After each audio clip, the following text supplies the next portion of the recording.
Fala, meus amigos, tudo certo? Mais um vídeo neste canal maravilhoso, mais um vídeo pra gente falar de seleção brasileira e de Copa do Mundo, atualizações.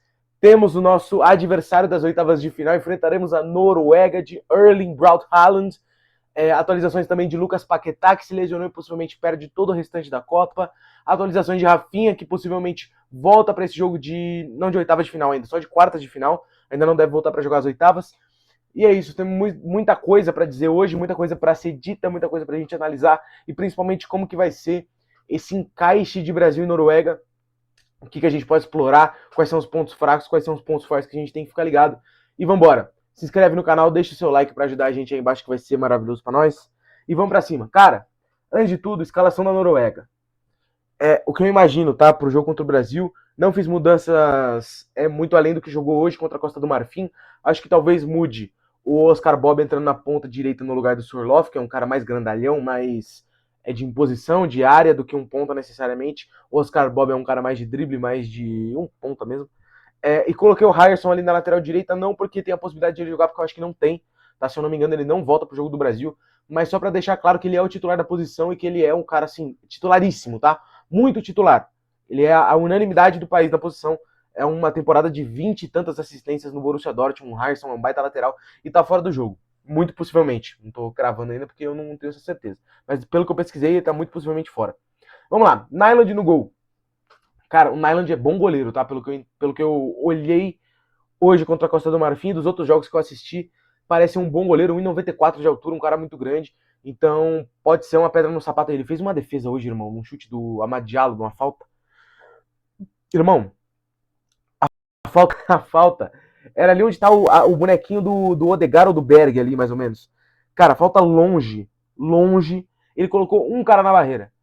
O Diallo joga a bola na gaveta, no trinco, e ele busca de mão trocada. Cara, é uma loucura. É um goleiraço muito alto. Então, é difícil. É difícil. Mas, enfim, veremos o que ele vai ser capaz de fazer. Acho que não passa muito por ele o jogo.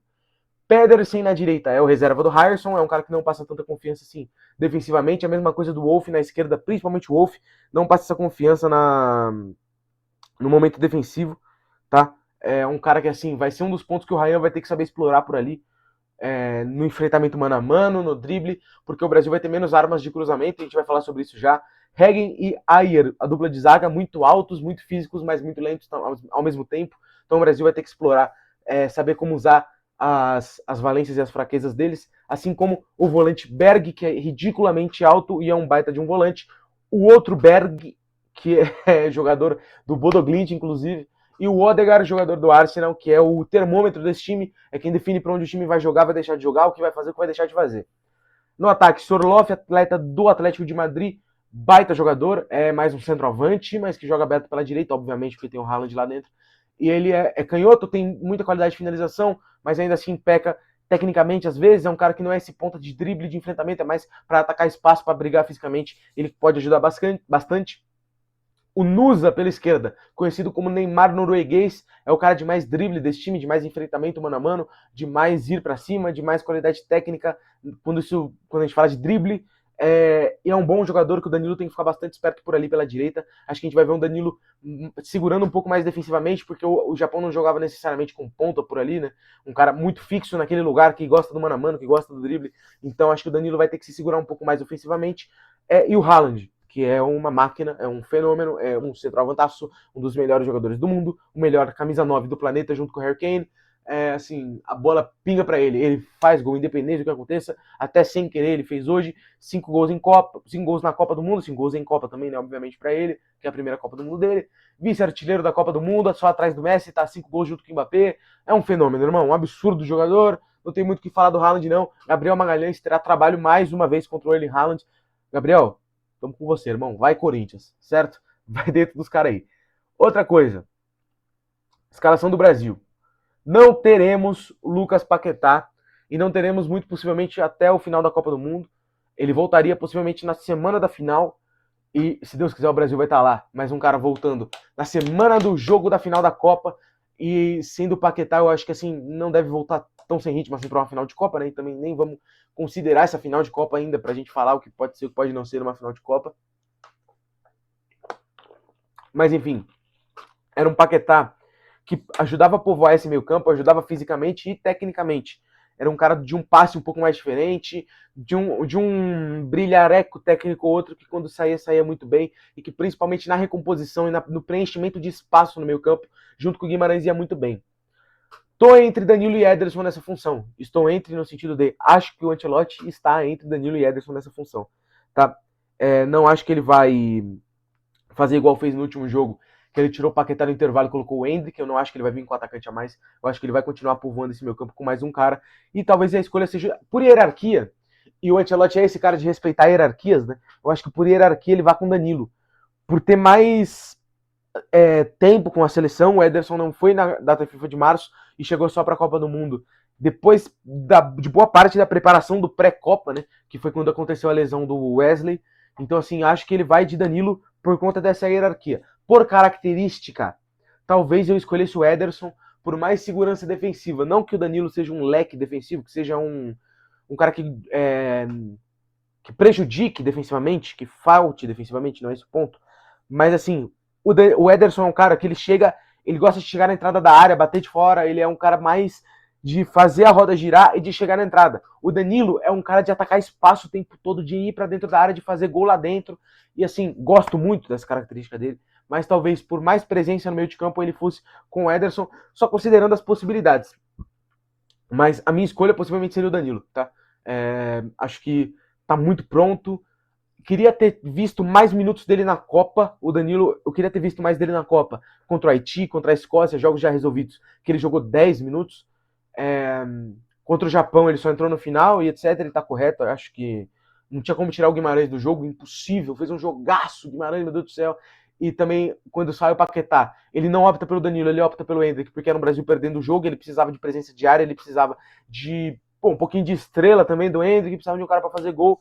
O Danilo tem gol, mas menos do que um centroavante, obviamente. Então ele foi de Endrick, mas eu acho que pro próximo jogo ele deve ir de Danilo. Queria ter visto mais Danilo, como eu vinha falando, contra Haiti e contra a Escócia, porque eram jogos que o meio de campo do Brasil sobrou em campo, que o meio de campo do Brasil teve muitas oportunidades de criar e de participar do jogo com bola. O Paquetá fez 2 jogos excelentes, o Guimarães fez 2 jogos excelentes contra Haiti e Escócia, foram muito, muito, muito bem os dois. Então acho que o Danilo poderia ter tido mais minutos nessas oportunidades. Não teve, está tudo bem. E veremos o que ele pode trazer pra gente contra a Noruega, se for o Ederson, se for o Endrick entrando como um 9 e o Cunha vindo fazer a função um pouco mais do Paquetá até, sendo esse terceiro homem de meio. Acho válido também esse teste. Não teste, né, porque é uma oitava de final de Copa, mas acho válido essa tentativa. Enfim, veremos como o Ancelotti muda esse meio campo, mas o resto, irmão, não tem o que mudar, não tem o que mexer, tá? O que eu tô esperando do jogo é essa situação aqui, tá? Principal ponto. A Noruega se fecha numa linha de 4 e outra linha de 5.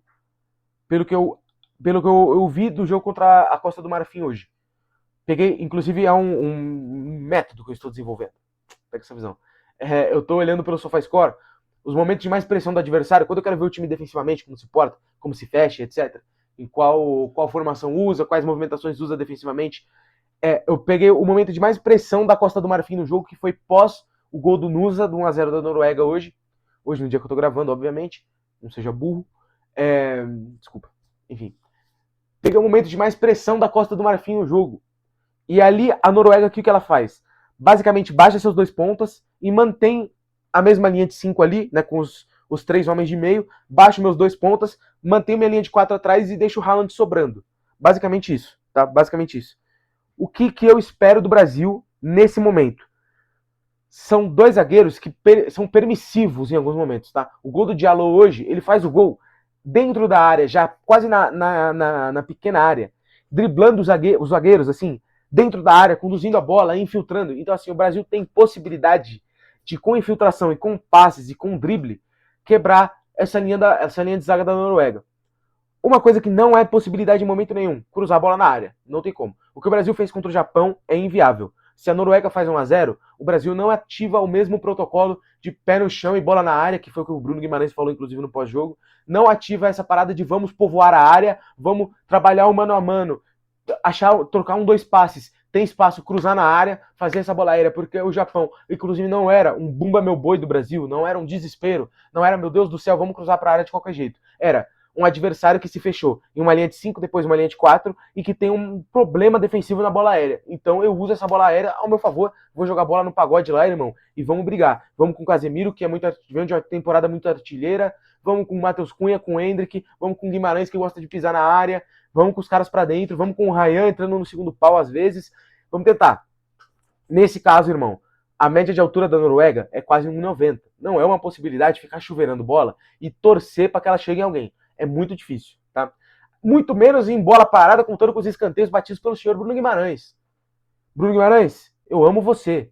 A sua Copa do Mundo é uma das melhores até aqui. Você é o melhor meio-campista da Copa. Dito isso, os escanteios que o senhor bateu ontem me tiraram do sério, me tiraram do Bruno, amigão. Vamos caprichar nessa alavanca aí, paizão. Dito isso, acho que o que o Brasil vai propor esse posicionamento do Brasil, que eu coloquei aí, é basicamente o que o Brasil fez contra o Japão, sem os caras povoando a área. Coloquei os caras mais atrás e espetados, Ryan e Vini, tendo esse mano a mano com os laterais, tá? Porque são laterais que defensivamente não vão ser, assim, grandes problemas pro Vinícius e pro Ryan enfrentarem. Acho que principalmente o Vinícius é um cara que eu não espero ele jogando do jeito que ele jogou contra o Japão, vindo muito pra dentro, fazendo o segundo atacante para receber bola de costas. Porque são zagueiros, por mais que lentos, são fortes, são altos. Então, assim, não é jogo pro Vinícius ficar recebendo bola de costas e devolvendo, e carimbando como foi pro Paquetá, ficar carimbando bola pro Danilo ali o jogo inteiro. Que nem ele fez no jogo contra o Japão no primeiro tempo, que ele não pegou na bola praticamente. Foi, assim, não é que ele foi mal, né, mas é um esquema que não ajudou ele. No segundo tempo, quando o Douglas Santos fica ali de suporte para ele, de base, o Paquetá ajuda ele de um lado. Paquetá não. O Casemiro ajuda ele vindo por ali, saindo dessa função de base do meio campo e avançando um pouco mais. O próprio Magalhães, até mais do que o Casemiro, ocupando aquele lado, tanto que ele cruza a bola do gol do Casemiro. O Casemiro pisando muito na área, é verdade. O Vini, quando ele tem esse enfrentamento no mano a mano, perto da linha lateral, ele vai gerar perigo, ele vai gerar chance de gol.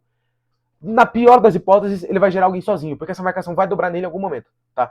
O Odegaard, o Sorloth, o Ayer, alguém vai dobrar essa marcação no Vini. Não tem possibilidade do Vini ficar no mano a mano o jogo inteiro. E se ficar, ele vai arrebentar com a vida do Pedersen ali, entendeu?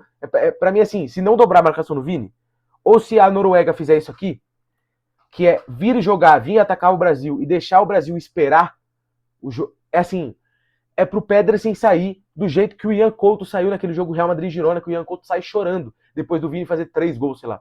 Do Vini acabar com a vida do Ian Couto. É papo do Vini fazer isso com o Pedersen, acabar com o cara, é jogar assim. Irmão, vocês não vão dobrar a marcação em mim? Tá bom então eu vou humilhar esse sujeito, eu vou dentro dele todas. É papo de assim, o Brasil ficar torto pra esquerda mesmo, é penso pra esquerda e dar a bola nele o jogo inteiro. Como isso dificilmente vai acontecer, na pior das hipóteses o jogo do Vini não tá acontecendo, ele não tá conseguindo driblar, a marcação tá dobrando. Ele vai soltar essa bola pra trás, pra Bruno Guimarães não, porque ele joga do outro lado. Pra Douglas Santos, pra Magalhães, pra Casemiro, pra Danilo que vai estar pisando ali. Vai achar alguém com espaço, irmão. Marcação dobrou, tem alguém sozinho. E o Vini faz isso muito bem, ele lê bem os espaços quando ele tem dobra de marcação. Quando ele prefere não enfrentar, ele consegue ler os espaços bem e achar bons passes. Dito isso, o que eu espero, e esses espaços que eu coloquei nos cantos, né? As costas da zaga. Pra mim, o principal ponto do Brasil se for infiltrar, bola em Ryan, bola em Vini, é esse 1-2 rápido e atacar esse espaço nas costas. Porque, irmão, é difícil de Ayer e de Hegen correr pra trás pra pegar Vini e Ryan. Até Matheus Cunha. É difícil, é difícil. E os meus volantes, que eu coloquei a setinha aqui, Bruno e Danilo, atacando a área, colocando assim, criando profundidade, não é a palavra, empurrando a defesa adversária para trás e gerando espaço na entrada da área. Por quê? Você empurra para trás a defesa, em alguns momentos isso vai ser bom, em outros momentos vai ser importante o Brasil saber chamar a Noruega pro jogo, saber tirar a Noruega de trás para ter espaço nas costas também, mas empurrar a defesa para trás para gerar menos dobra de marcação nas pontas, e aí você conseguir, enfim, algumas dinâmicas de mano a mano. Resumo da ópera, cara, precisamos desse rapaz, precisamos desse rapaz, precisamos desse rapaz. Para mim são os principais 3 nomes da partida, tá? Que o Brasil precisa. Não que necessariamente se não jogarem bem o Brasil não consegue vencer, não é isso. Mas o Bruno Guimarães, para falar dele primeiro, é o melhor jogador do Brasil na Copa até aqui junto com o Vini. 4 assistências, absurdo a Copa dele e precisamos que ele mantenha esse nível.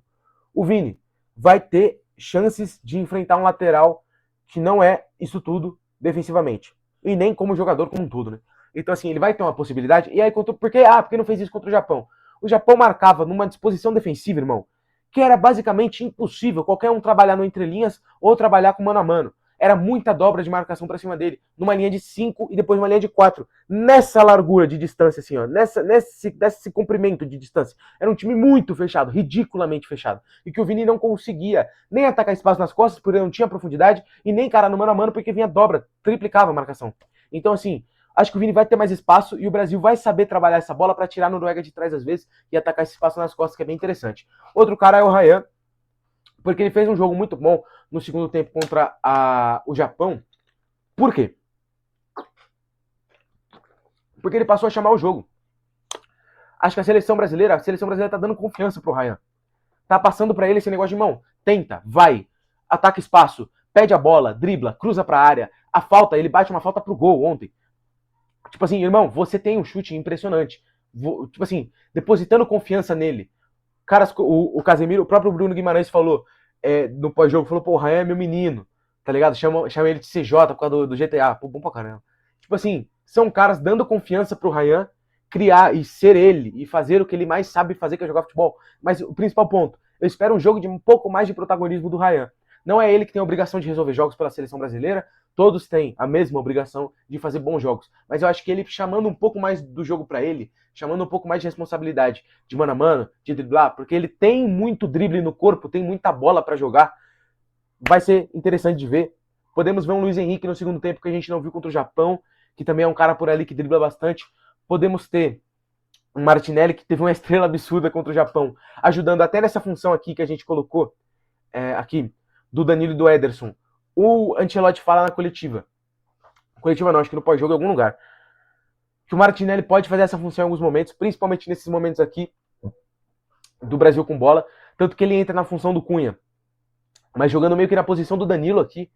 Só que com o Brasil mais afundado para dentro da área. Então ele ficava nesse terceiro homem de meio, mais para um pé de pressão. Então ele pode ser importante por ali também. E é isso, cara. Acho que é um cara que vai entrar. Acho que é um cara que pode fazer diferença. E é isso, tá? É isso. Teremos Brasil e Noruega. É assim, cara. Marquinhos e Magalhães no Haaland o tempo inteiro, incomodar, não deixar se sentir confortável durante o jogo. Uma coisa que eu não falei ainda no vídeo. Não pode deixar esse maluco minimamente confortável e com espaço para finalizar, porque ele finaliza de qualquer jeito, ele faz gol de qualquer jeito, tá?